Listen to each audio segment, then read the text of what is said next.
अच्छी है।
जिलाध्यक्ष छत्तीसगढ़ कांग्रेस सेना जिला कोरबा।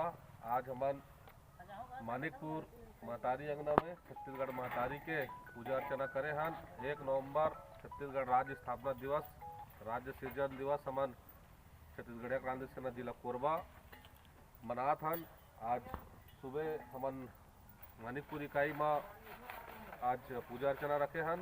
द्वितीय चरण में हमन के संझा कुसमुंडा महतारी अंगना में जाके हमन छत्तीसगढ़ राज्य स्थापना दिवस धूमधाम से मनाबो। वहाँ 101 दिया के भव्य दीप प्रज्वलन करके छत्तीसगढ़ महतारी से कोरबा जिलावासी छत्तीसगढ़ वासी वर्ग के सुख समृद्धि के आशीष मांगबो। जय जोहार, जय छत्तीसगढ़।